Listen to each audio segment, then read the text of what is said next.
Seriously?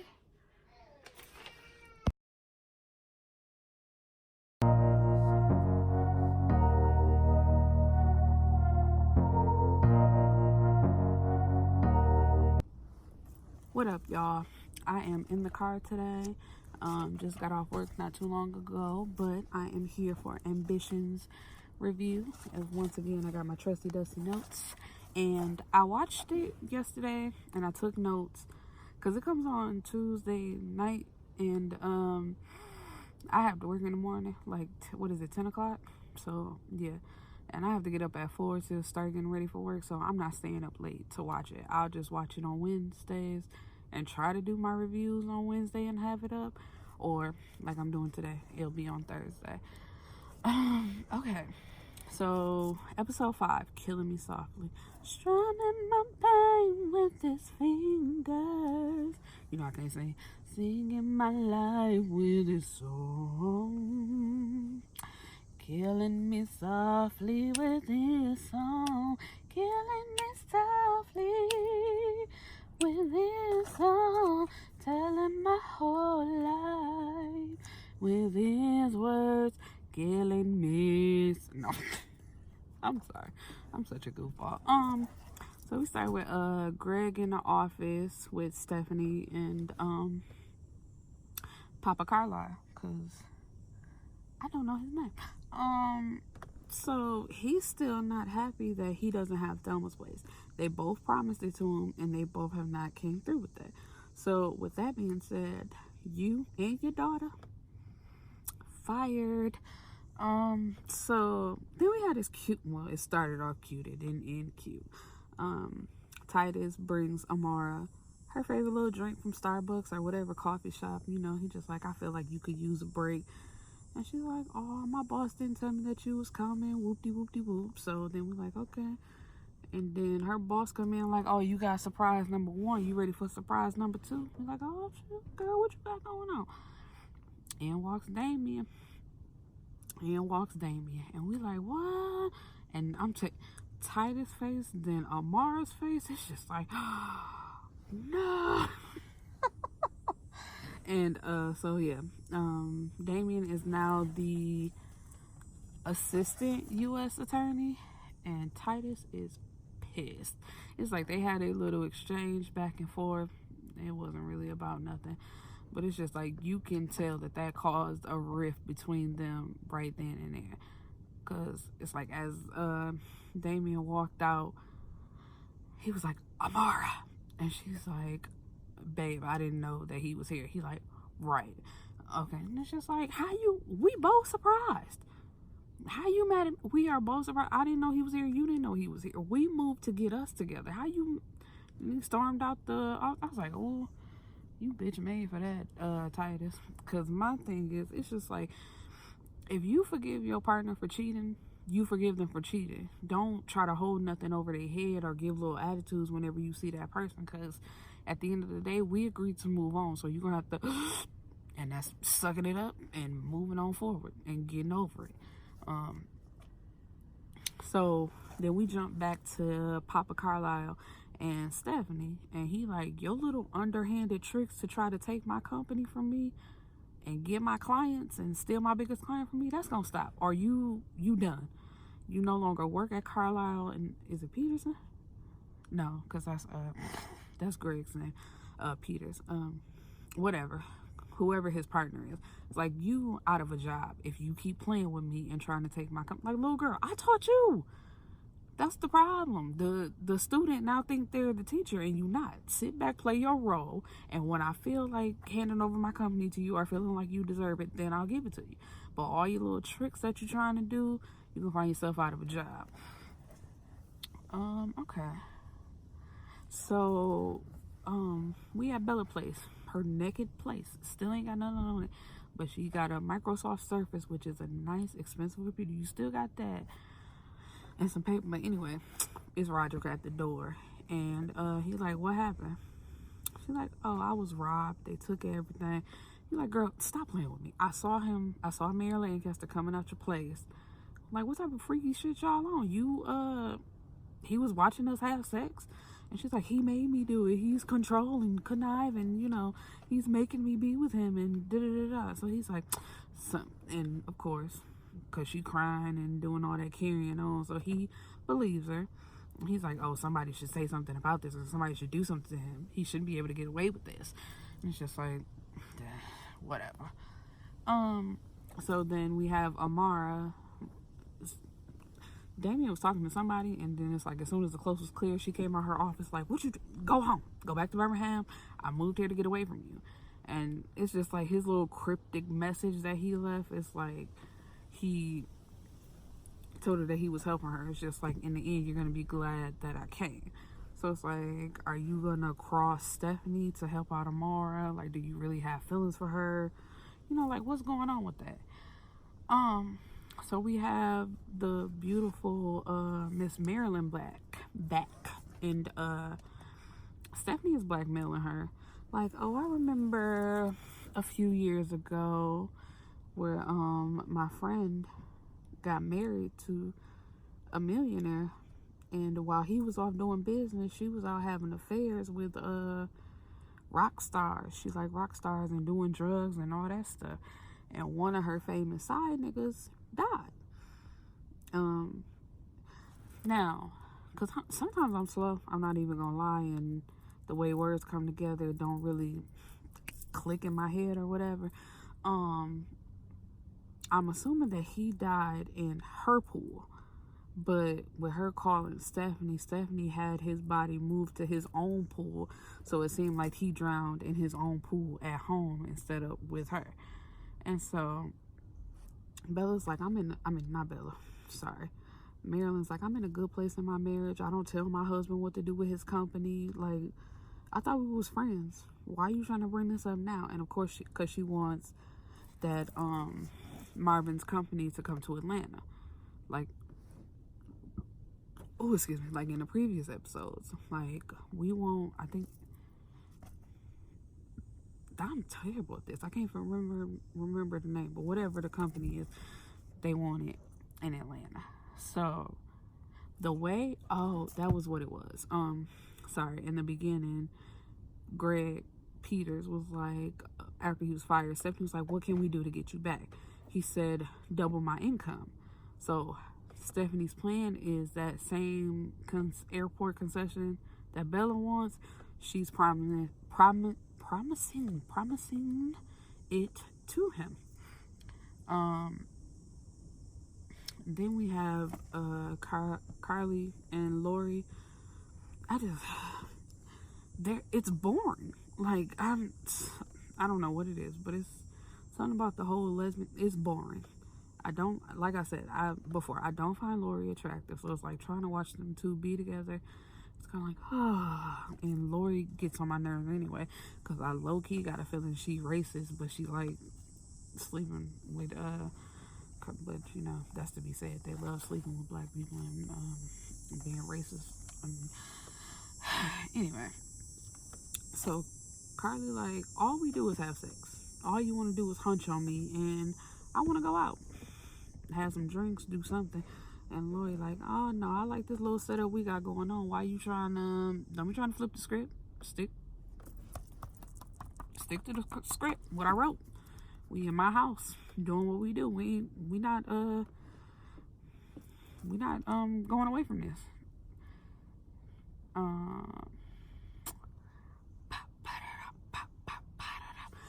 So then we have Stephanie and Lil Evan like about to walk past each other, and like in a hallway, and she's like, I'm entertaining the guests, but I want to let you know that concession, I'm giving it to Peters. He's like, I don't know if you tired or you just bumped your head and lost your goddamn mind, but no, you ain't. And I don't know why you would promise him or do something like that, because it ain't happening. And you know, like they talk or whatever, and then she's like, come downstairs for my guest. The guest turns out to be Bella crying, and she's like, oh, she was robbed, that's terrible. And he just panicking. He don't know what to do, because he's like, bitch, if you don't get out my house, like, what you crying to my wife? And so in my opinion, I think Stephanie already know, because it ain't nothing that she can't find out or don't know about. And then, you know, in the beginning when she told her dad, like, you had me marry that bottom feeder, I'm pretty sure she keep tabs on him at all times just in case she need him in her back pocket. And if he try to leave or whatever, it's all set. So it's just like, I think she know. And then she told Bella that she could move into their cottage till all her stuff come back. And then for the night, she was sleeping in a guest room. And because it's a part in between that, but I put them together because I think Bella thinks she got over, and it's just like she put it in Lil Evan's face, like, look, I can be real close to home if I choose to, so don't play with me. And it's just like, girl, I think Stephanie playing you in the end, like, yeah, come on in, I know about your little bastard baby and all that stuff, you know, not calling the baby, but you know, I can see, like, as a wife, like, I know all about you and that little bastard that you got hidden away, or that you think is hidden and I don't know that's my husband. Oh, and I don't know how I could forget that, because Roger put that together too. He was like, is that his baby? And she like, no, this only been going on for a year. I think he act like he his dad, or he plays his dad, but he's not really his dad. And it's just like, girl, and I can't wait till Roger find that out too. I hope he find that out. Don't let her play with you like that, Roger. You too cute for that. So then Amara come home and try to talk to Titus, and he just being a little, well, I've been cussing already. He just being a little bitch. It's just like he moping and sitting down all like this, and she like, okay, first of all, because it just goes back to the fact that she cheated. So it's just like, babe, I'm sorry. I didn't know that he was going to be here. We moved together to get a fresh start. I had no intentions of him following. Oh, so he just followed for no reason? I don't believe that. I'm like, yeah, nigga, he could have. Like, damn, my bad. Sorry, my box good. I don't know what you want me to do, but, you know, I moved with you. I'm focused on my husband. I'm focused on my marriage. I made a mistake. I did. I own up to that. But you the one who said you was going to forgive me and we was going to work this out and move past it. Now, if you can't, let me know. And I can, like, she ain't said all this, but this is just what I'm thinking. It's just like, if you can't handle all that, let me know and I can be out. But you the one threatening, like, as long as he here, it's a problem. Okay, let it be a problem then. So after that, he leave. He's like, I'm going for a drive. So she taking a shower, and then, you know, back to our theme music. It always feels like somebody's watching me. We see Damien sneaking around the house. He done picked up her panties, smelling the panties, like real Fatal Attraction for that. I don't talk about Rondell too much because I don't like that storyline either. It's like Rondell and Kent can go, and Lori and Carly. Well, Carly can stay, but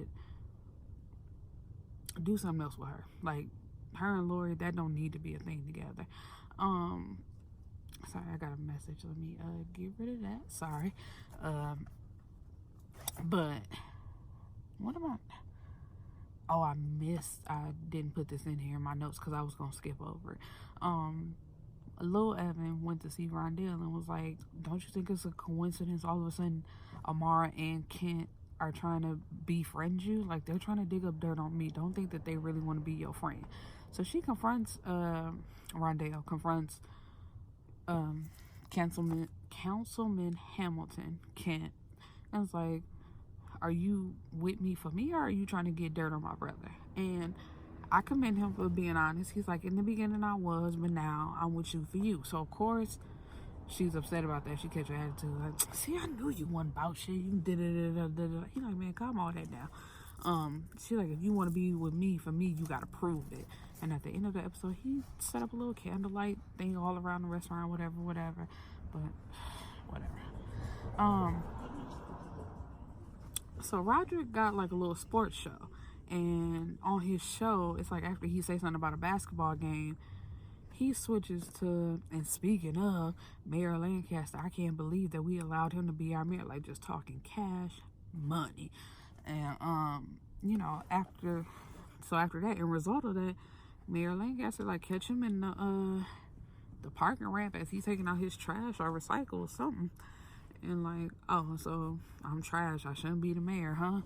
And he like, yeah, you heard what I said. Like, I ain't backing down from what I said, whatever. Like, what you want to do? And so Mayor Lancaster got his 2 bodyguards. He have his 2 bodyguards, like, take out these nightsticks or whatever they was and just start whooping on Roger. Roger's like, man, you a little bitch. You got to have your 2 bodyguards help you out. I could have took you out by myself, homie. It's nothing. And he like, whatever. And so he say, like, one thing, then he knocked my man out or, like, hit him.